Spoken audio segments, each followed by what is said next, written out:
All right. Now we've got this for you this morning. Congress, has been trying to get the missing Lois Lerner emails for months. Now you've got a federal judge who is threatening to hold the IRS Commissioner, John Koskinen, in contempt because they refused to release the newly recovered emails. Remember, they said they were gone, the server was gone. Then they said, oh, we found them. So now the judge says, look, you are now in defiance of a court order. Congressman Jason Chaffetz is chairman of the House Oversight and Government Reform Committee. Been working on this for quite some time. Congressman, welcome. Good morning to you. Good morning. So this judge got very frustrated in the courtroom. Basically told the lawyer, look, don't come back in here without these documents because otherwise we're going to have to hold you in contempt and take action against Koskinen. Well, we're finding the same thing in the House of Representatives. On Monday, we held a press conference and said that we in the House of Representatives might hold Mr. Koskinen in contempt as well. So you have the judicial branch, a judge threatening the same thing as the House of Representatives. We're having the same experience. All right. So, these missing emails may go to some evidence that would show that Lois Lerner had more knowledge than she has already confessed to, about a program that was trying to squash political involvement by any Tea Party entities who might want to get tax-exempt status from the IRS. Those people waited and waited and waited for that. Some of them were threatened in other ways. And now they said the emails were gone.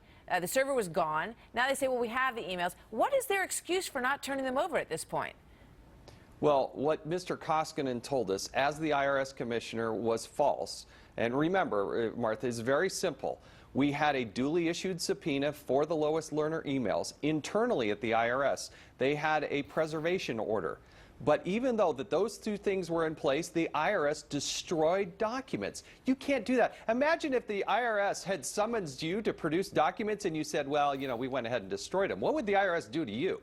And then they didn't clarify the record.